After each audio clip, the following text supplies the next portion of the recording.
ولا قوة إلا بالله العلي العظيم. أعوذ بالله من الشيطان اللعين الرجيم. بسم الله الرحمن الرحيم. الحمد لله الذي كان موجودا قبل حدوث الأشياء ويبقى بعد فناء الأشياء، وتفرد بالأولية والقدم، ووسم كل شيء ما عداه بالفناء والعدم، كما قال عز شانه: كل شيء هالك إلا وجهه وكل نفس ذائقة الموت. وقال أيضا: كل من عليها فان يبقى وجه ربك ذو الجلال والإكرام. والصلاة والسلام على سيد الأنام النبي المكي المدني الأمي القرشي الحاشمي الأبطحي التحامي، أصله وسيل وفرحه طويل، وكنبه كهيل وخلقه وزيم، المولن الحق بالحق بالقاسم محمد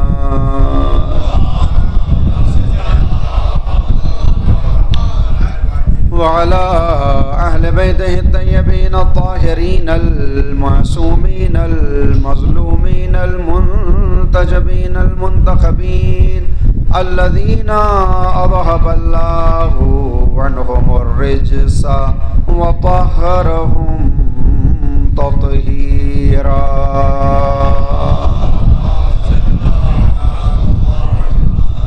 ولعنة الله على أعدائهم من الآن إلى قيام يوم الدين.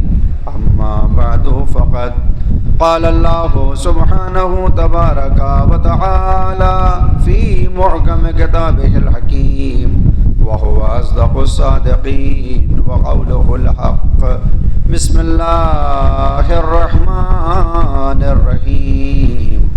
كل من عليها فان ويبقى وجه ربك ذو الجلال والإكرام. فبأي آلاء ربكما تكذبان.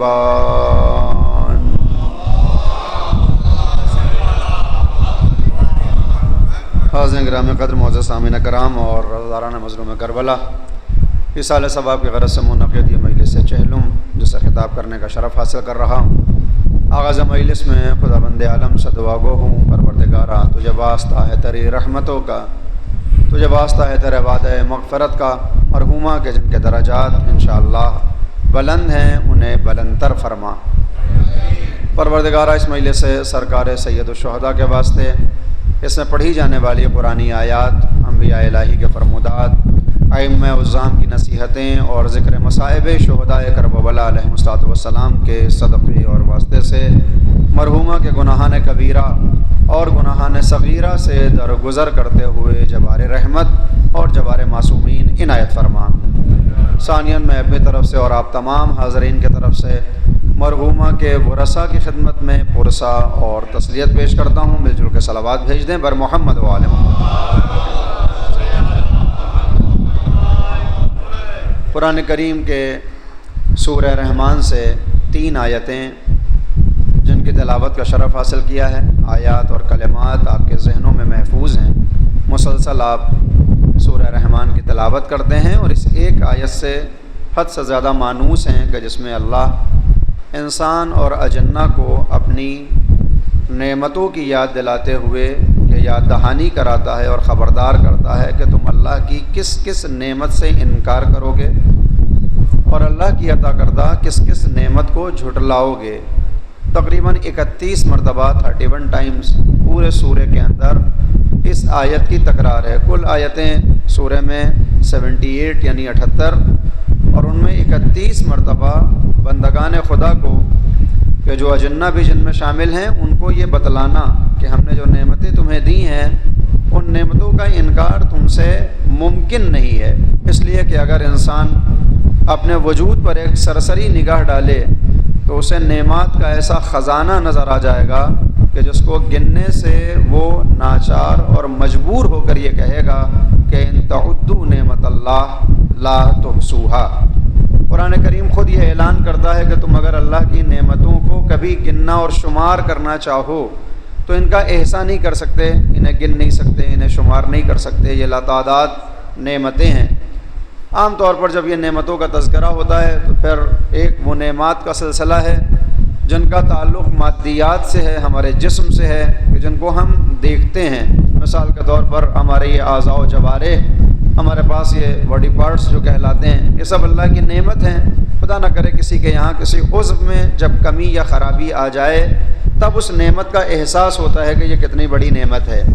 البتہ یہ وہ نعمتیں ہیں کہ جو نظر آتی ہیں، نہ نظر آنے والی نہ جانے کتنی ایسی نعمتیں ہیں کہ جن کو اللہ نے ہمیں عطا کیا اور ہمیں اس کی خبر بھی نہیں ہے۔ مثلا کبھی ہم نے یہ بھی نہیں سوچا ہوگا کہ اللہ کا یہ کتنا بڑا کرم ہے، اللہ کا یہ کتنا بڑا رحم ہے، اللہ کی یہ کتنی بڑی عطا ہے، اللہ کی یہ کتنی بڑی نعمت ہے کہ اس نے ہمیں ایسے گھرانوں میں پیدا کیا کہ جن گھرانوں میں مرنے والا اپنی موت کے ساتھ نام عمل بند نہیں کرواتا۔ آپ ملاحظہ فرمائیں یہ کتنی بڑی نعمت ہے۔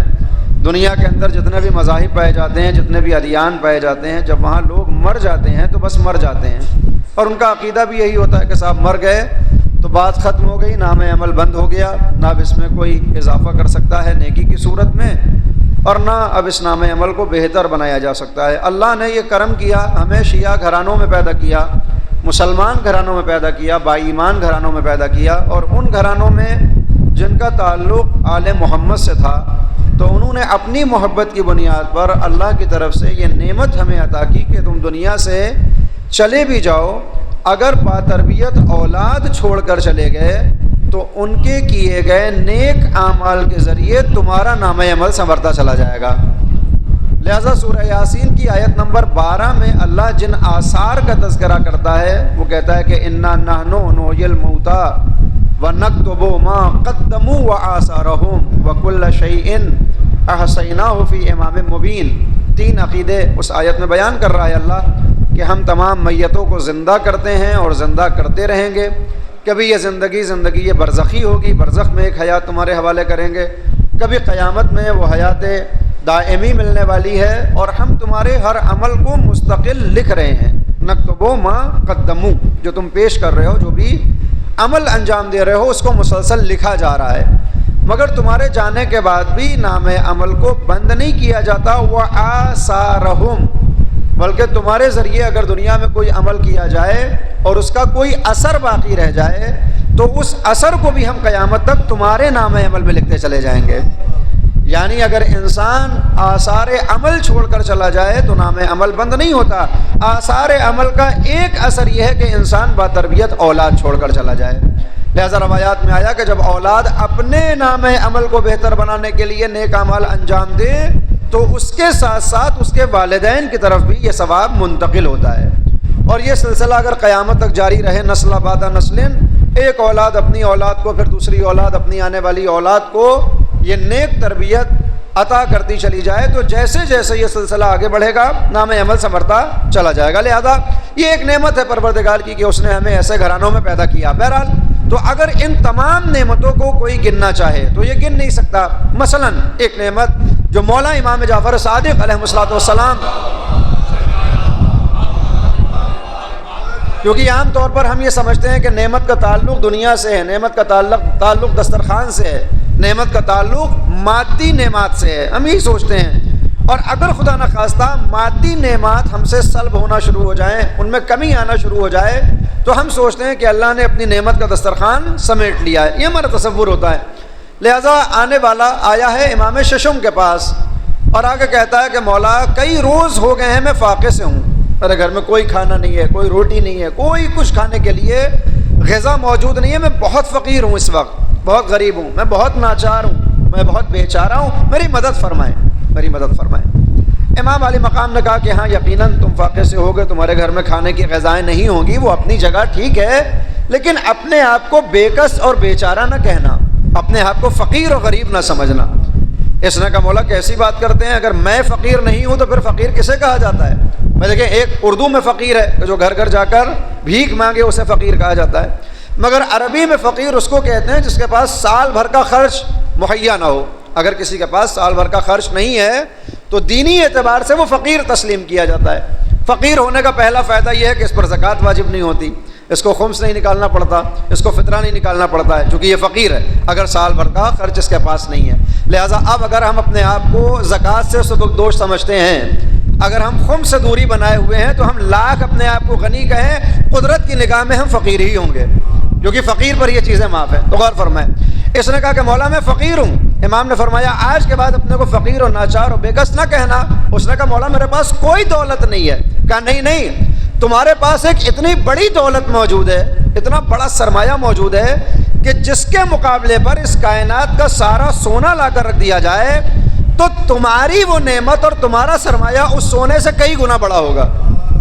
اب جیسے ہی اس نے یہ سنا تو اس نے کہا کہ مولا میری دانست میں تو ایسا کوئی خزانہ نہیں ہے میرے پاس، نہ میرے آباء و اجداد بہت پیسے والے تھے، نہ میں نے کچھ ایسا کارنامہ کیا ہے کہ میرے پاس کوئی خزانہ ہو۔ ہاں یہ اور بات ہے کہ آپ امام وقت ہیں، آپ عالم الغیب ہیں، لہٰذا ممکن ہے کہ میرے متعلق آپ کے پاس کوئی علم ہو، میرے آباء و اجداد نے کوئی خزانہ چھوڑا ہو تو بتائیں وہ خزانہ کہاں ہے کہ جس کی بنیاد پر آپ مجھے فقیر تسلیم نہیں کرتے۔ امام نے فرمایا کہ وہ خزانہ تیرے پاس ہے، تو متوجہ نہیں ہے اس خزانے کی طرف۔ کہا مولا کون سا خزانہ؟ امام نے کہا یہ بتا تو اپنے آپ کو کہتا کیا ہے؟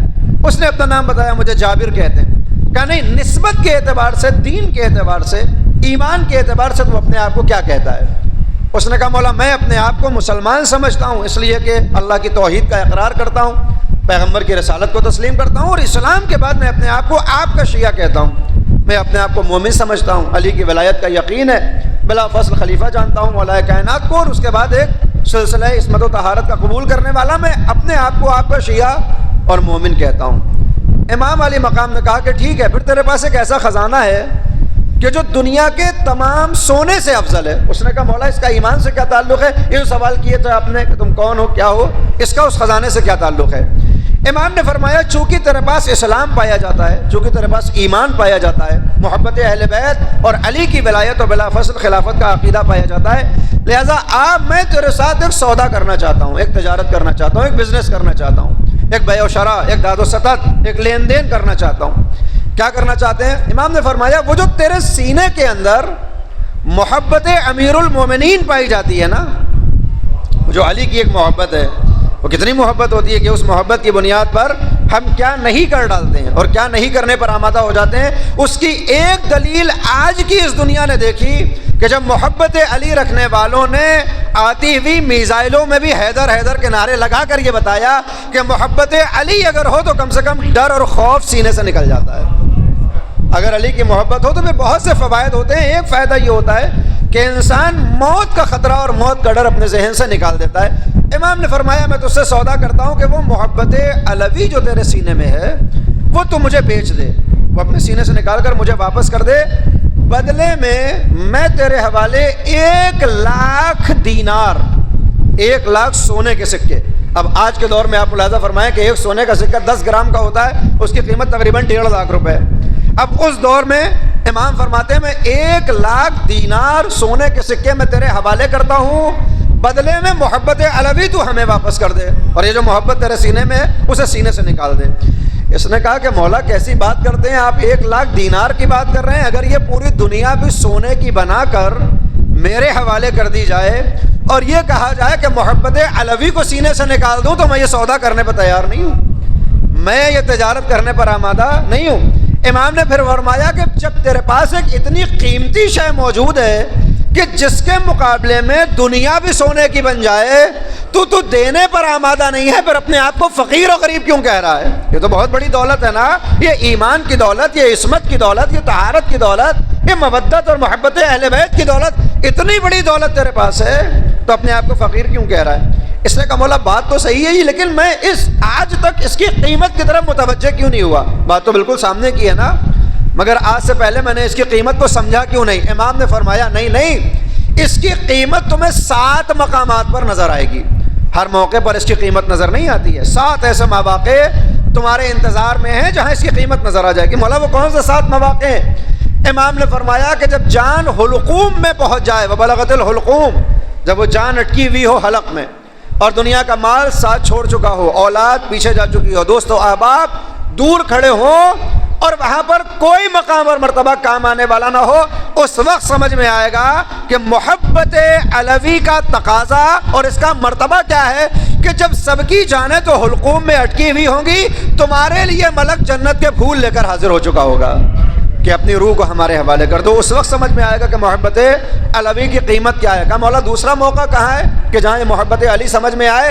امام نے فرمایا قبر کی تاریکی میں، جہاں سب ساتھ چھوڑ کر چلے جائیں گے، اولاد تمہیں دفن کر کر اپنے گھر میں واپس جا چکی ہے، مال و متاع دوسروں میں تقسیم ہو چکا ہے، دوست و احباب اپنے گھروں کی طرف پلٹ چکے ہیں، اور پلٹنے کا انداز یہ ہوتا ہے کہ بعض اوقات ہم اتنی دیر بھی قبرستان میں رکنا گوارا نہیں کرتے کہ وہ دوسری تلقین ہو جائے۔ حالانکہ شریعت کا یہ حکم ہے کہ اگر تمہارا کوئی قریبی دنیا سے چلا جائے، تمہارا دوست کوئی قریبی دنیا سے چلا جائے، تو کم سے کم قبر پر اتنی دیر موجود رہو اس کے دفن ہونے کے بعد جتنی دیر میں ایک ناقے کو، ایک اونٹ کو ذبح کیا جاتا ہے، نہر کیا جاتا ہے، اور اس کے گوشت کے ٹکڑوں کو بنا کر لوگوں میں تقسیم کر دیا جاتا ہے، جتنا وقت اس کام میں لگتا ہے اتنی دیر قبر کے پاس بیٹھے رہو۔ یہ اخلاقی طور پر فرض ہوتا ہے اس کے لیے جو میت سے زیادہ قریب ہو، اب وہ دوست کی صورت میں ہو، وہ حبیب کی صورت میں ہو، وہ رشتے کی صورت میں ہو، وہ کسی بھی صورت میں ہو سکتا ہے۔ لیکن ہمارا طریقہ کیا ہوتا ہے؟ ادھر مٹی ڈالی گئی اور اب ہم اتنی دیر بھی رکنا گوارا نہیں کرتے کہ وہ 7 مرتبہ انا انزلنا پڑھ دیا جائے۔ البتہ یاد رکھیں کہ مرنے والے کو آپ اس وقت تک کچھ بھی نہیں پہنچاتے جب تک اس کی لاش کو اور میت کو قبر میں دفن نہیں کر دیا جاتا۔ یہ جتنے بھی امور ہوتے ہیں وہ سب ہم اپنے ثواب کے لیے کرتے ہیں۔ ہم مردے کو غسل دیتے ہیں، ثواب ہمارے نام عمل میں ہے، مرحوم کو کچھ نہیں ملتا۔ اس کو کفن پہناتے ہیں ہم، ثواب ہم کو ملتا ہے، مرنے والے کو کچھ نہیں ملتا۔ تشییع جنازہ کرتے ہیں، جنازے کے پیچھے پیچھے چلتے ہیں، ثواب کیا ہے کہ ہر قدم کے اوپر 100 نیکیاں نام عمل میں لکھ دی جاتی ہیں۔ تو یہ کس کے نام عمل میں لکھی گئی؟ چلنے والے کے نام عمل میں۔ میت کو کچھ نہیں ملا، آپ نے نماز پڑھی، ثواب آپ کے نام عمل میں گیا ہے، مرنے والے کو ابھی کچھ نہیں ملا۔ تلقین پڑھائی گئی، آپ نے سب کچھ کر دیا، میت کے سارے امور انجام دے دیے، کسی بھی شے کا ثواب اب تک مرنے والے کو نہیں ملا۔ یہ پہلا ثواب جو ملتا ہے وہ وہی ہے کہ جب آپ اس قبر کے اندر اپنی انگلیوں کو دفن کرتے ہیں اور باقاعدہ طور پر 7 مرتبہ انا انزلنا کی تلاوت کرتے ہیں۔ یہ تعلیم ہے مولا امام علی ابن موسیٰ الرضا علیہ السلام کی صلوات۔ امام علی مقام نے ارشاد فرمایا کہ مردے کا تمہارے اوپر یہ حق ہے، یہ تمہارے اوپر حق ہے کہ جب اس کی لاش کو دفن کر دو اور اس کی قبر آمادہ ہو جائے تو خود قبلہ رخ ہو کر بیٹھ جاؤ۔ البتہ اس میں بھی مسئلے آنے لگتے ہیں کہ مولانا اگر سب قبلہ رخ ہو کر بیٹھنے لگے تو پھر تو شام ہو جائے گی۔ اب میرے کل کا مسئلہ ہے کہ آپ کو جلدی ہے تو کسی بھی رخ کو اپنا چہرہ کر لیں، مگر بہتر یہی ہے، حکم کیا ہے؟ قبلہ رخ آپ کا چہرہ ہو اور 7 مرتبہ اس قبر کے اندر اپنی انگلیوں کو دھسا کر 7 مقامات پر سورہ انا انزلنا کی تلاوت کی جائے۔ امام نے فرمایا فائدہ یہ ہوگا کہ اگر کوئی اس عمل کو انجام دے گا تو عمل انجام دینے والے کے بھی اب تک کے سارے گناہ، اور جس کے لیے یہ سورہ پڑھا جا رہا ہے اس کے بھی سارے گناہوں کو پروردگار معاف کر دے گا۔ تو یہ کتنی بڑی عظمت ہے، یہ کتنا بڑا مقام ہے جس کی طرف ہم متوجہ نہیں ہیں۔ البتہ بہت سے لوگ بڑے آہستہ سے قبر کے اوپر ہاتھ رکھتے ہیں کہ کہیں انگلیاں گندی نہ ہو جائیں۔ حکم کیا ہے کہ ان انگلیوں کو قبر کے اندر دفن کرنا ہے، دھسانا ہے۔ اس کا فائدہ کیا ملتا ہے؟ علماء نے فرمایا کہ اس میں جب تک یہ انگلیوں کے نشانات قبر پر باقی رہتے ہیں، چونکہ آپ دفن کریں گے تو یہ گڑھا سا ہو جائے گا نا، جب تک یہ نشانات اس قبر پر رہنے والے ہیں تب تک اللہ تمام طرح کے عذاب کو اس قبر سے دور رکھتا ہے۔ پہلے تو یہ کہ سارے گناہ معاف ہو گئے، اگر خدا نخواستہ کوئی ایسا گناہ ہے جو نہیں معاف ہو سکتا تو جب تک یہ نشانات باقی ہیں، جب تک یہ نشان باقی ہیں، اللہ عذاب نازل نہیں کرتا۔ تو حکم کیا ہے کہ کم سے کم وہ 7 مرتبہ انا انزلنا پڑھیں، مگر ہمارا تعلق یہ ہوتا ہے کہ صاحب ادھر دفن کیا، ادھر ہم دوسرا تلاشتے ہیں راستہ کہ کیسے اس قبرستان سے نکل جائیں۔ اور فرمائیں، اور وہ جو انگلیاں رکھتے ہیں وہ سوچتے ہیں کہ انگلیاں گندی نہ ہو، حالانکہ اگر اپنا زمانہ یاد کر لیں کہ آج سے کچھ دنوں کے بعد کچھ برس کے بعد، شاید 10 برس کے بعد، شاید 20 برس کے بعد، شاید 30 برس کے بعد، 50 برس کے بعد وہی ہمارے ساتھ ہونے والا ہے۔ آج ہم اپنی انگلیوں کو گندا کرنا گوارا نہیں کرتے، کل منو مٹی ہوگی جو ہمارے بدن کے اوپر پڑی ہوئی ہوگی۔ اگر انسان اپنی موت کو اپنی نگاہوں کے سامنے رکھے تو زندگی جینے کا انداز بدل جائے گا۔ اسی لیے سرکار رسالت پیغمبر خدا حضرت محمد مصطفیٰ صلی اللہ علیہ وآلہ وسلم، پیغمبر اسلام نے ارشاد فرمایا تھا کہ تم میں سے اگر کوئی روزانہ 20 مرتبہ اپنی موت کو یاد کر لے، 20 مرتبہ اپنی موت کو یاد کرے تو پروردگار اسے مقام شہادت عطا کر دیتا ہے۔ دیکھیں، مقام شہادت بندگی کے مقامات میں سب سے بڑا مرتبہ ہے۔ دیکھیں، ایک مقام نبوت، ایک مقام رسالت، ایک مقام امامت، ایک مقام عصمت و طہارت، وہ ہمارے بس میں نہیں ہے۔ اللہ نے ہمیں نبی نہیں بنایا، اللہ نے ہمیں رسول نہیں بنایا، اللہ نے امام نہیں بنایا۔ ہاں، دوسرے مسلک میں ہوتے، تلوار ہاتھ میں ہوتی تو امام بن جاتے۔ اب اس مسلک میں پیدا ہوئے تو ہم امام بھی نہیں بن سکتے، تو نبی نہیں بنے، رسول نہیں بنے، امام نہیں بنے۔ ان مقامات میں اگر کوئی مقام ہم خود حاصل کر سکتے ہیں تو وہ مقام شہادت ہے۔ غور فرمائیں، مقام شہادت ہے، اس لیے کہ پروردگار جب جنت اور جہنم کا تذکرہ کرتا ہے اور قیامت میں ان کی ترسیم کرتا ہے ہمارے سامنے اور ان کی تصویر ہمارے سامنے رکھتا ہے تو کہتا ہے ہم نے جہنم کے لیے 7 طبقوں کو معین کیا ہے۔ جہنم کے 7 طبقات ہیں، پہلا طبقہ، دوسرا طبقہ، تیسرا طبقہ، جیسے ایک بلڈنگ ہوتی ہے، پہلا فلور اور دوسرا فلور، 7 طبقے ہیں جہنم کے۔ آخری طبقہ ہے جسے اسفل السافلین کہا جاتا ہے، سورہ 3 میں جس کا تذکرہ ہے، وَرَدَدْنَاهُ ثُمَّ اسفل السافلین۔ اگر انسان اپنی انسانیت سے گر جائے تو اسے جہنم کے آخری مرحلے میں لا کر گرا دیا جاتا ہے۔ ہاں، اب یہاں پر یہ بھی قابل غور بات ہے کہ عام طور پر جب ہم کوئی گناہ یا معصیت کرتے ہیں تو اس معصیت کا صحرا شیطان کے سر پر باندھتے ہیں۔ نماز صبح نہیں پڑھی اور کسی نے کہا صاحب کیوں نہیں پڑھی، تو کہا وہ شیطان پیر دبانے لگا تھا، ہے نا۔ کسی نامحرم کی طرف نگاہیں چلی گئی تو صاحب بس نہیں چاہتے تو نہیں تھے مگر وہ شیطان نے بہکا دیا۔ اپنے سارے گناہوں کا ٹھیکرا ہم شیطان کے سر پر پھوڑتے ہیں۔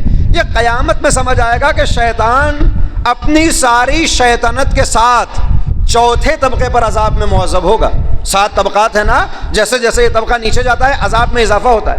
شیطان کی ساری کرتوتوں کے بعد بھی اس کا ٹھکانہ جہنم کا 4تھا طبقہ ہے، اس کے بعد والا عذاب اس کے لیے نہیں ہے۔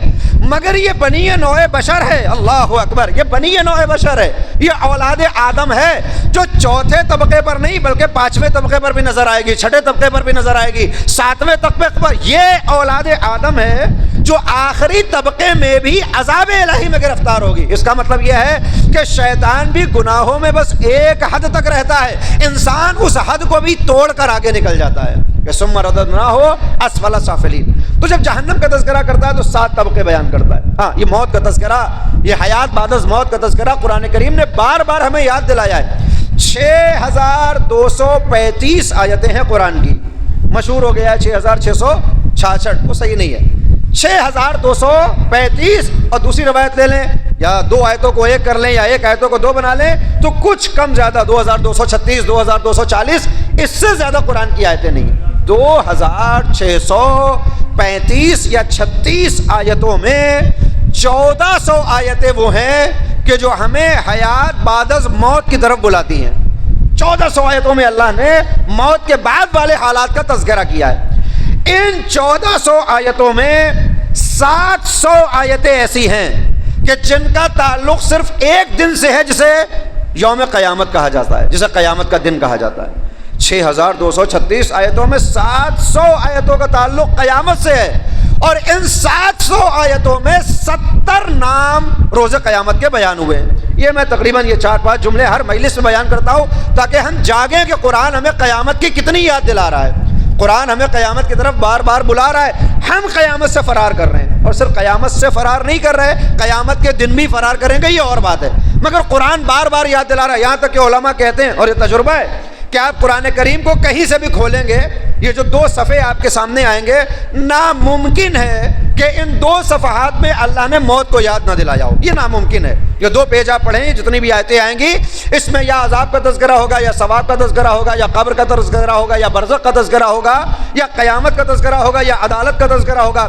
یہ ضرور ہے کہ ان 2 صفحات میں اللہ نے ایک مرتبہ موت کو یاد دلایا ہوگا۔ 1400 آیتیں حیات بعد از موت، 700 آیتیں قیامت کے لیے، 70 نام یوم قیامت کے اس قرآن کریم کے اندر بیان کیے گئے۔ آپ غور فرمائیں، ان 70 ناموں میں کچھ نام تو ایسے ہیں کہ جو انفرادی صورت میں انڈیویجول ہیں، ایک لفظ کی صورت میں. مثال کے طور پر کہا گیا یوم الحشر، محشور کیے جانے کا دن، یوم الدین، حق کا دن، یوم الحساب، حساب کا دن، یوم الندامہ، ندامت کا دن، یوم الحسرہ، حسرت کا دن، یوم التغابن، یوم تبلی السرائر. ایک ایک لفظ کا نام ہے قرآن کریم کے اندر. کچھ نام جملے کی صورت میں ہیں. اگر آپ غور فرمائیں، قیامت کا ایک نام ہے جملے کی صورت میں. مثال کے طور پر یوم لا ينفع مال ولا بنون، یہ قیامت کا دن وہ دن ہوگا جس دن نہ انسان کا مال اسے فائدہ پہنچائے گا نہ اس کے بیٹے اسے فائدہ پہنچائیں گے. یہ قرآن یاد دلا رہا ہے کہ قیامت کے دن نہ انسان کا مال کام آئے گا نہ اس کے بیٹے کام آئیں گے. اب سوال یہ پیدا ہوتا ہے کہ نہ مال کام آ رہا ہے نہ بیٹے کام آ رہے ہیں، تو پھر کیا بیٹوں کی تربیت کرنا چھوڑ دیں؟ کیا مال کمانا چھوڑ دیں؟ کہا نہیں، یہ مال اگر صحیح طریقے سے کمایا گیا ہو، اگر اولاد کی تربیت صحیح طریقے سے کر دی جائے تو برزخ کی زندگی میں یہ مال بھی فائدہ پہنچا سکتا ہے، یہ اولاد بھی فائدہ پہنچا سکتی ہے. برزخ میں پروردگار نے یہ انتظام کیا ہے. اور اسی لیے معصومین بالخصوص مولا امام جعفر صادق علیہ الصلوۃ والسلام، امام علی مقام ارشاد فرماتے تھے کہ ہم تمہارے لیے قیامت سے زیادہ رنجیدہ نہیں ہیں. قیامت کے لیے ہمیں کوئی تمہاری فکر نہیں ہے کہ تمہارا قیامت میں کیا ہوگا، اس لیے کہ وہاں تو ہم ہیں ہی تمہارے لیے، موجود ہو جائیں گے شفاعت کرنے کے لیے، تمہاری سفارش کے لیے. تم نے ایمان کی بنیاد پر جو زندگی گزاری، بڑی تکلیفیں اٹھائیں، بڑی زحمتیں اٹھائیں. ہاں، لوگ یہ سوچتے ہیں کہ صاحب صرف محبت علوی اگر سینے میں پیدا ہو جائے تو اس کے اتنے فائدے کیسے ہو سکتے ہیں؟ کیسے ہو سکتے ہیں؟ اس کا ایک جواب یہ ہے کہ صرف محبت علوی میں زندگی گزارنا بھی شہادت کے مترادف قرار پاتا ہے. علی کا شیعہ ہونا آسان نہیں ہے. ہم خدا کا شکر ہے کہ ایک امن والے ملک میں ہیں، البتہ جس کا امن چھیننے کی کوشش کی جا رہی ہے. وگرنہ دنیا میں اگر آپ تاریخ پر نگاہ ڈالیں گے تو پچھلی 1400 سالہ تاریخ میں شیعہ ہونا پوری دنیا کے اندر جرم سمجھا جاتا ہے، جرم سمجھا جاتا ہے. صرف شیعہ ہونے کی بنیاد پر کون کون سی زحمتیں. البتہ اس امن والے ملک میں بھی کبھی کبھی ہم گرفتار ہوتے ہیں اور یہ ہمیں پریشانی اٹھانا پڑتی ہے. مثلا آپ اگر حجاج کی تاریخ اٹھا کر دیکھیں گے، حجاج جیسا ملعون سفاک کہ جس نے کئی برس تک حکومت کی ہے، گورنر رہا ہے، روزانہ 1000 علی کے چاہنے والوں کو قتل کیا کرتا تھا. 1000، یعنی بعض روایات میں ہے کہ 10,000 تک یہ تعداد کبھی کبھی پہنچتی تھی. یعنی صرف شیعہ ہونے کی بنیاد پر قتل کیا جاتا تھا. لہذا 1400 سالہ تاریخ جب ہم اٹھا کر دیکھیں گے تو خون میں رنگین تاریخ نظر آئے گی. مثال کے طور پر 7ویں امام کا دور ہے اور یہیں سے اللہ کی رحمت کے بھی تقاضے رونما ہو جاتے ہیں. امام علی مقام کو خبر دی گئی کہ وہ حمید نامی ہارون کا وہ فلاں کارندہ وہ ماہ رمضان میں روزہ نہیں رکھتا. غور فرمائیں، ماہ رمضان ہے مگر وہ روزہ نہیں رکھے ہوئے. تو کہا صاحب روزہ کیوں نہیں رکھتا؟ کہا کسی مسلمان نے اسے ٹوکا کہ تم تو حکومت کے فرما بردار ہو، فرما روا ہو، اور تمہارا اتنا بڑا مقام ہے، اتنا بڑا مرتبہ ہے، ماہ رمضان میں تم روزہ کیوں نہیں رکھتے، روزہ کیوں توڑتے ہوئے نظر آتے ہو؟ تو اس نے اپنی داستان سنائی. یہ امام علی مقام کو داستان بتائی جا رہی ہے. کہا گیا کہ اس نے اپنی داستان یہ بتائی کہ ایک روز رات کے وقت ہارون مزل نے اپنا کارندہ میرے پاس بھیجا اور رات کی تاریکی میں مجھے بلایا گیا. دربار میں بادشاہ تھا، چند کارندے، اور جب میں پہنچا سلام و کلام ہوا. اللہ جانے کیا بات ہوئی تھی، اچانک اس نے مجھ سے پوچھا یہ بتاؤ تم میرے لیے کتنے وفادار ہو، تم میرے لیے کیا کر سکتے ہو؟ تو اب میں کیا کہتا؟ تو میں نے بس یہ کہہ دیا کہ میں اپنی جان آپ پر فدا کر سکتا ہوں، جان میرے پاس ہے، میں جان فدا کر دوں گا. اور انہوں نے کہا واپس چلے جاؤ. میں واپس آیا، ابھی 1 گھنٹہ بھی نہیں گزرا تھا کہ دوبارہ پھر وہی غلام آتا ہے کہ صاحب بادشاہ نے بلایا ہے، ہارون نے بلایا ہے، چلو. یہ کہتا پھر میں آمادہ ہوا، دربار میں پہنچا، پھر وہی سوال ہے تم میرے لیے کیا قربان کر سکتے ہو، اپنی وفاداری کو کیسے ثابت کرو گے؟ اس نے کہا کہ میں جان کا تو وعدہ کر چکا تھا، اس سے تو قانے نہیں ہوا، لہٰذا آپ کی میں نے کہا میں اپنی جان اور اپنا سارا مال آپ پر فدا کر سکتا ہوں، آپ حکم دیجئے، جان بھی قربان کر دوں گا، مال بھی آپ کے حوالے. کہا نہیں واپس چلے جاؤ. میں واپس آیا، رات کا تیسرا پہر تھا، پھر کارندہ آیا اور پھر مجھے بلایا اور پھر وہی سوال. تو آپ کی میں نے اضافہ کر دیا صاحب، جان قربان کر دوں گا، مال قربان کر دوں گا، اپنے اہل و عیال بھی آپ کے اوپر فدا کر دوں گا، اپنی ناموس بھی آپ پر فدا کر دوں گا، مگر وہ قانے نہیں ہوا. اب غور فرمائے، انسان اگر ظالموں کے سامنے یہ سوچتا ہے کہ وہ اپنی وفاداری ثابت کر کے اپنی گاڑی پر لگے ہوئے پرچم کا رنگ بدل کے ان کے دل میں اپنی جگہ بنا لے گا تو یہ ہونے والا نہیں ہے. جان فدا کر رہا ہے، قابل قبول نہیں ہے. مال فدا کر رہا ہے، قابل قبول نہیں ہے. اپنی اولاد اپنی ازواج کو اس کے حوالے کر رہا، قابل قبول نہیں، واپس چلے جاؤ۔ چوتھی مرتبہ بلایا اور پھر وہ ہارون کہتا ہے کہ بتاؤ اپنی وفاداری کیسے ثابت کرو گے؟ ہم دیکھ رہے ہیں نا کہ وفاداری ثابت کرنے کے لیے آج کل ایک ہوڑ لگی ہوئی ہے، سوشل میڈیا پر ہر کوئی اپنی وفاداری ثابت کر رہا ہے کہ صاحب حکومت کے ساتھ اپنی وفاداری کو کیسے ثابت کیا جائے۔ پھر وہی سوال ہے میرے لیے، کیا کر سکتے ہو؟ اپنی وفاداری کیسے ثابت کرو گے؟ تو میں نے کہا کہ صاحب میں اپنی جان آپ پر فدا کر دوں گا۔ کون ہے یہ فرما روا ہے اس ہارون مزل کا کہ جو قاتل امام موسیٰ کاظم ہے۔ کہا کہ میں اپنی جان فدا کر دوں گا، اپنا مال فدا کر دوں گا، اپنی ازواج اپنی اولاد فدا کر دوں گا، اور میں اپنا دین بھی آپ کے اوپر فدا کر دوں گا۔ اب دین ہی بچا تھا، وہ دین بھی آپ کے اوپر فدا کر دوں گا۔ بھائی اتنا کہنا تھا۔ اس نے کہا ہاں اب تم صحیح مقام پر آ گئے ہو، اگر دین بھی فدا کر سکتے ہو میرے اوپر تو اب تم میرے محبوب ہو۔ جاؤ فلاں زندان کے اندر، وہاں فلاں حجرے کے اندر 20 بنو زہرا، اللہ اکبر، یعنی زہرا کے 20 بیٹے، یعنی اولاد زہرا میں ان کے پوتے ان کے نواسے، ان کو جا کر قتل کرو۔ پھر برابر میں دوسرا حجرہ ہے، پھر برابر میں تیسرا حجرہ، جتنے بھی بنو زہرا نظر آتے ہیں رات کی تاریکی میں سب کو تمہیں ذبح کرنا ہے، آج رات سب کو قتل کر دینا ہے۔ یہ کہتا ہے کہ میں آیا زندان میں، پہلا حجرہ کھولا، دیکھا 20 نوجوان جوان جو جن کا تعلق سادات علوی سے، سادات فاطمی سے ہے۔ میں نے ایک ایک کر کے سب کو نکالا، سروں کو کاٹتا رہا، جو غلام میرے ساتھ تھا سر اس کے حوالے کرتا تھا اور بدن کنویں کے اندر ڈال دیتا تھا۔ 20 کو قتل کیا، دوسرا حجرہ کھولا، دوسرا قید خانہ کھولا، 20 وہاں نظر آئے، ان کو قتل کیا۔ تیسرا حجرہ کھولا، اللہ اکبر، 19 جوان ایک ضعیف، میں نے ان 19 کو بھی ذبح کر دیا، 19 کو ذبح کیا۔ یہ 20واں جو بچا ہوا تھا میں چاہتا تھا کہ اس کو ذبح کروں، تلوار میں نے نکالی، خنجر نکالا، اس کا سر کاٹوں۔ ابھی تک مجھ سے کسی نے کچھ کہا نہیں تھا، اس بزرگ نے مجھ سے ضرور کہا کہ تو اب تک اتنے بنو زہرا قتل کر چکا ہے، اتنی اولاد فاطمہ کو قتل کر چکا ہے، مجھے قتل کرنے آیا ہے، تجھے حیا نہیں آتی، تجھے شرم نہیں آتی کہ قیامت کے دن جب نبی کی بیٹی فاطمۃ الزہرا شفاعت کے لیے آ کر کھڑی ہوگی تو کیا جواب دے گا اور کیسے ان کی شفاعت کو حاصل کرے گا؟ تو اولاد زہرا کو قتل کر رہا ہے۔ اس نے کہا، اور چونکہ میں اپنا دین بھی بیچ چکا تھا لہٰذا میں نے اس کے الفاظ سے کوئی پرواہ نہ کی، تلوار نکالی، اس کا سر کاٹا۔ تو اب میں سوچتا ہوں کہ جس نے 60 زہرا کے بیٹوں کو قتل کر دیا ہو، جس نے 60 اولاد زہرا کو قتل کیا ہو، اب وہ روزہ رکھے یا نہ رکھے، نماز پڑھے یا نہ پڑھے، اب اسے معاف تو ہونا نہیں ہے، اس کے لیے جہنم کے دروازے کھلے ہوئے، دین بیچ چکا ہے۔ کس سے نقل کیا جا رہا ہے؟ امام حفتم سے نقل کیا گیا۔ امام علی مقام فرماتے ہیں واللہ واللہ واللہ اس کا یہ مایوس ہونا، غور فرمائیں کہ پروردگار کی رحمت کے تقاضے کیا ہیں، پروردگار کتنا رحیم ہے، پروردگار کتنا کریم ہے۔ امام فرماتے ہیں اس کے 60 قتل، ان کا جرم ایک طرف اور اللہ کی رحمت سے نا امیدی ایک طرف۔ اگر وہ اللہ کی رحمت سے نا امید نہ ہوتا، اللہ سے وابستہ رہتا اور توبہ کے دروازے پر آتا تو شاید پروردگار اس کے گناہوں کو معاف کر دیتا۔ اب آپ غور فرمائیں کہ 60 افراد کا قتل کرنے کے بعد بھی امام یہ فرما رہے ہیں کہ اللہ کی رحمت کا تقاضا یہ ہے کہ اگر وہ اب بھی توبہ کرتا، اب بھی معافی مانگتا تو شاید خدا معاف کر دیتا، مگر چونکہ وہ نا امید ہو چکا ہے۔ وَلَا تَيْأَسُوا مِن رَحْمَتِ اللَّهِ وَلَا تَقْنَطُوا مِن رَحْمَتِ اللَّهِ، قرآن کا حکم ہے اللہ کی رحمت سے کبھی مایوس نہ ہونا، اللہ کی رحمت سے کبھی مایوس نہ ہونا، اللہ کی رحمت سے کبھی اپنے آپ کو کھو نہ دینا کہ صاحب اللہ ہمیں کیسے معاف کرے گا۔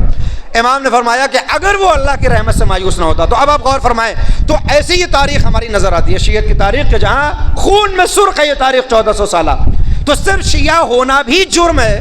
لہذا آل محمد نے کہا کہ واقعی معنی میں اگر کوئی علویت پر زندگی گزار کر چلا جائے، علویت پر زندگی گزار کر چلا جائے، زندگی کی تکلیفوں کی بنیاد پر مماتا علی حب آل محمد ماتا شہیدہ، آل محمد کی محبت پہ جو تکلیفیں اسے دنیا میں اٹھانا پڑی اس کی بنیاد پر اس کی موت کو شہادت کی موت قرار دیا جائے گا۔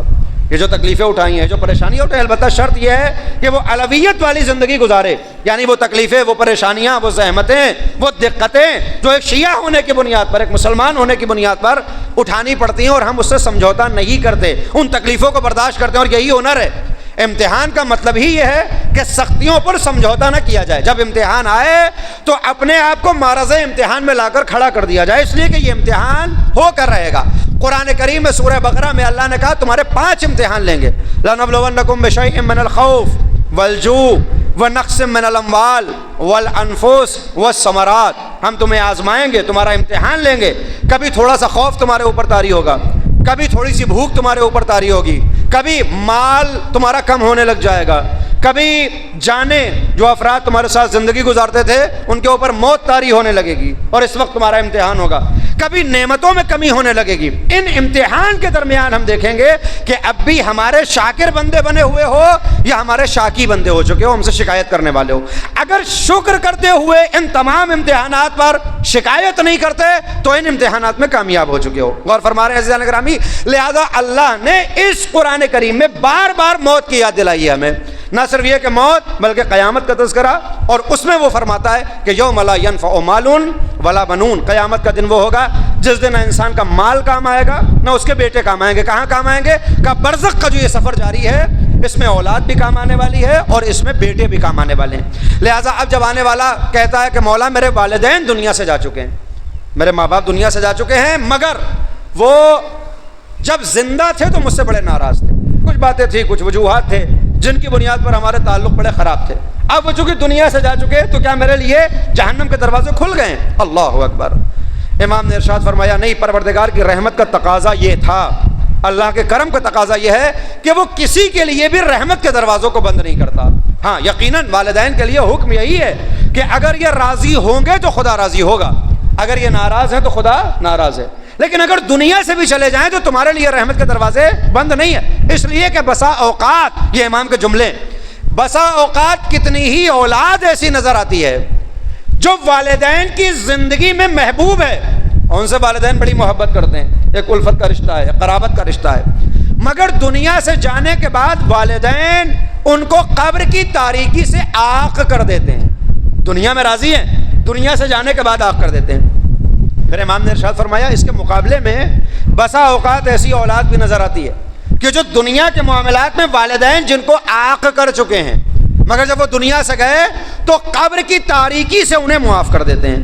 اس نے کہا مولا یہ کیسے ہو سکتا ہے؟ جب تک زندہ ہیں وہ عاق اور معاف کر سکتے ہیں، قبر کی تاریکی سے کیسے ہی ہے؟ جب زندگی میں راضی تھا تو قبر سے کیسے عاق کر دیا؟ زندگی میں عاق تھا تو قبر سے کیسے معاف کیا؟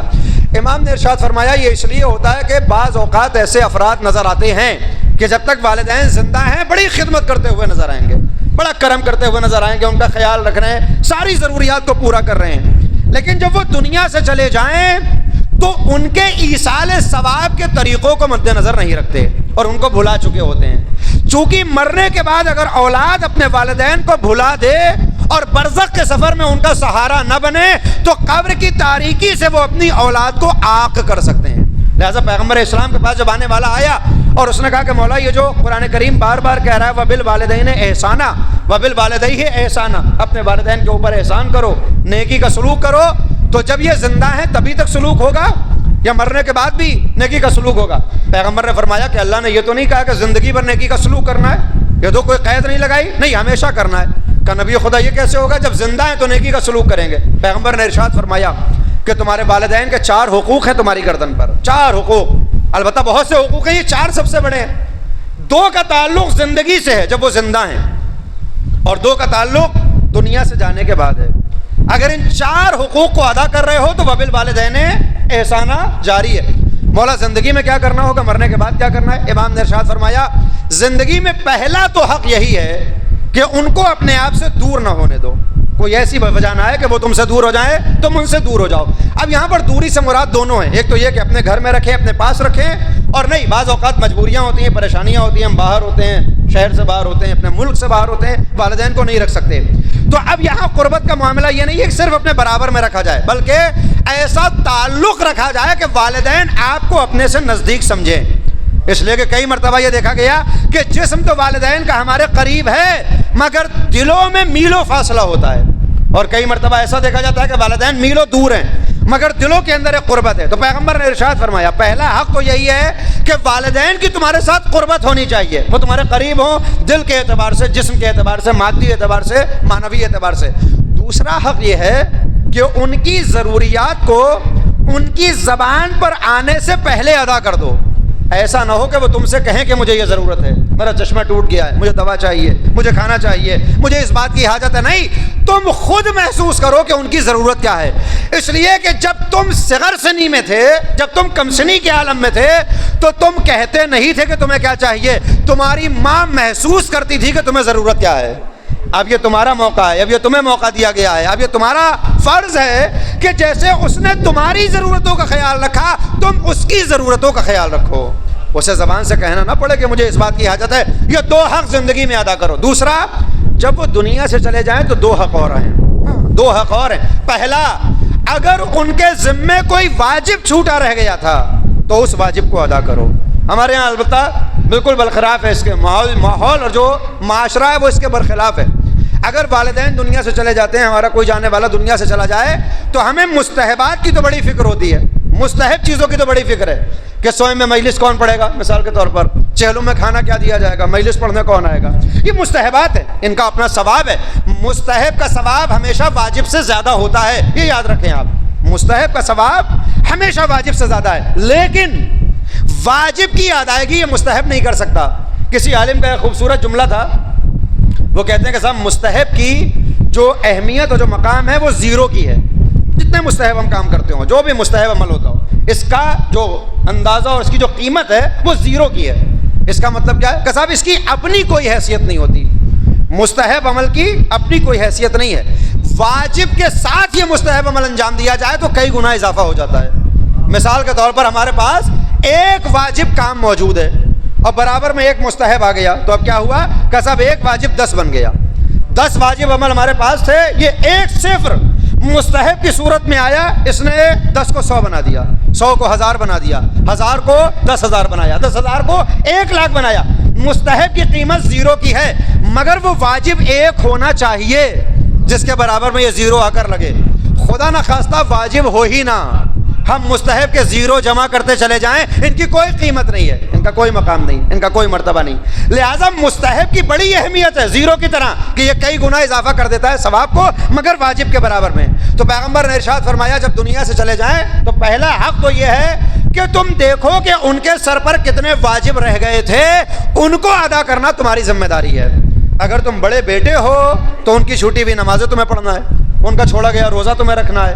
اگر وہ حج پر نہیں گئے تو حج پر تمہیں جانا ہے. البتہ اس میں بھی اللہ نے یہ کرم کیا کہ نہیں، تم اپنی طرف سے نہیں، پہلے وہ جو چھوڑ کر گئے ہیں اس میں سے 1/3 مال ان کے لیے صرف کر دو. جو وصیت کا معاملہ آتا ہے، جو میراث کا معاملہ آتا ہے، ہم لوگ سوچتے ہیں کہ ہم وصیت کریں گے تو وصیت ہوگی، اور یہ سوچتے ہیں کہ بعض اوقات یہ جھگڑے بھی نظر آتے ہیں کہ صاحب مرنے والے نے یہ ہمارے نام کر دیا تھا، مرنے والا وہ ہمیں یہ وصیت کر کے گیا تھا. یاد رکھیں، مرنے والا صرف 1/3 کی وصیت کر سکتا ہے، اس سے زیادہ کوئی وصیت نہیں ہو سکتی. وہ جو 2/3 ہے نا، وہ دین اور اسلام خود سے تقسیم کرتا ہے، اس میں وصیت کی اجازت ہی نہیں ہے. اگر میں 100 روپے چھوڑ کر جا رہا ہوں اور میں وصیت جتنی بھی رجسٹرڈ کر جاؤں اور میں 100 روپے کی وصیت کر دوں، 20 انہیں دے دیے جائیں، 10 انہیں دے دیے جائیں، 15 انہیں دے دیے جائیں، قانونی اعتبار سے بھلے یہ تقسیم ہو جائے، مگر شریعت اس بات کی اجازت نہیں دیتی. شریعت کہتی ہے کہ 66 روپے ہم تقسیم کریں گے، 33 کی تمہیں اجازت ہے کہ تم کیا وصیت کر کے جا رہے ہو. لہٰذا وہ جو 1/3 وصیت والا مال ہے، باقی رہ جانے والے ورثہ کی اخلاقی ذمہ داری یہ ہے کہ اس 1/3 میں مرنے والے کے واجبات کو ادا کر دیا جائے. اگر نمازیں چھوڑ کر گئے ہیں تو وہ پڑھوائی جائیں، اگر روزہ چھوڑ کر گئے ہیں تو وہ رکھوایا جائے، اگر حج ان پر فرض تھا تو اسی 1/3 میں اس کو ادا کیا جائے. اگر وہ قیمت کم ہو تو پھر 2/3 میں سب کو مل کر یہ کام کرنے چاہیے.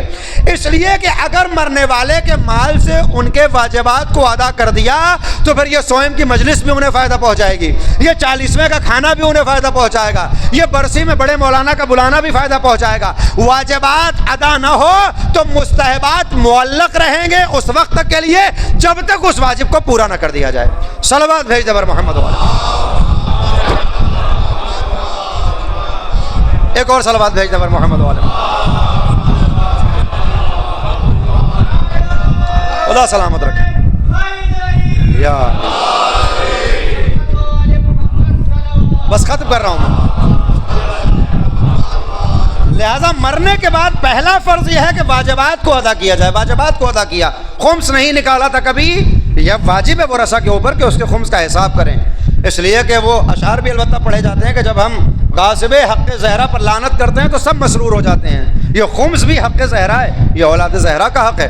البتہ اس میں بھی اللہ نے یہ آپ کو چھوٹ دی ہے کہ اسی مال سے اپنی کنبہ پروری کریں. آپ اگر آپ سادات خانوادے سے ہیں تو ہر گھر کے اندر کچھ ایسے افراد ہوتے ہیں جنہیں مال کی ضرورت ہے، اسی خمس سے ان کی کنبہ پروری ہوتی. اور فرمایا جانا گرامی، لہٰذا یہ واجبات ادا کیے جائیں. دوسرا حق کیا ہے کا دوسرا حق یہ ہے کہ مرنے کے بعد انہیں بلایا نہ جائے، بلکہ ان کی قبر پر مسلسل جانے کا سلسلہ برقرار رکھا جائے۔ یہ 4 حق ہیں والدین کے۔ پہلا حق زندگی میں کہ اپنے آپ سے دور نہ کریں، دوسرا حق ان کی ضروریات کو ان کی زبان پر آنے سے پہلے ادا کریں، مرنے کے بعد ان کے واجبات کو ادا کریں، ان کی قبر پر جانے کا سلسلہ برقرار رکھیں۔ اگر یہ 4 حق کوئی ادا کر رہا ہے، یقین جانیں آپ، اگر یہ 4 حق ادا کر رہا ہے تو جانے والے کے بھی گناہوں کا کفارہ ہو گیا اور انجام دینے والوں کے بھی گناہوں کا کفارہ ہو گیا، اس لیے کہ والدین راضی ہو گئے تو پھر خدا راضی ہے۔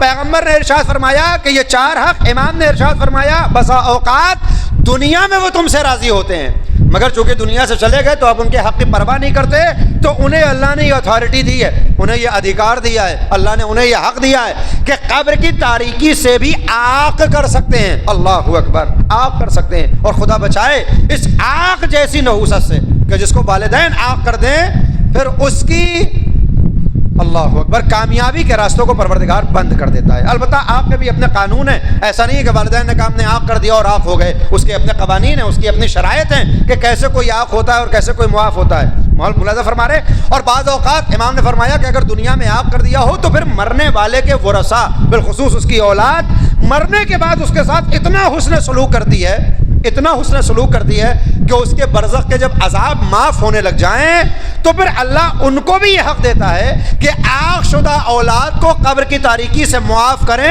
تو ان کی معافی کو پروردگار قبول کرتا ہے، آنکھ کو ہٹاتا ہے اور معافی کو نام عمل میں لکھ دیتا ہے۔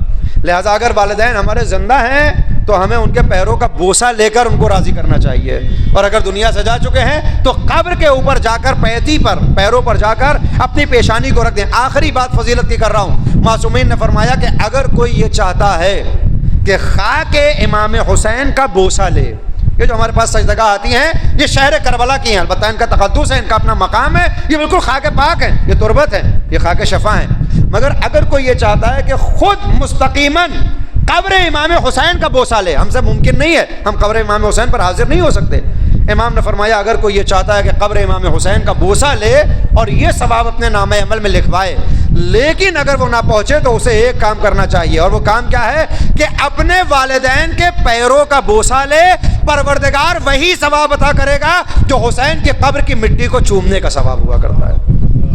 یہ برابر نہیں ہے، ایسا نہیں کہ والدین کے پیر اور قبر حسین برابر ہو گئی، نہیں، ثواب دونوں کا برابر ہے، جو قبر حسین کو چومنے کا ثواب ہے وہی والدین کے پیروں کو چومنے کا ثواب ہے۔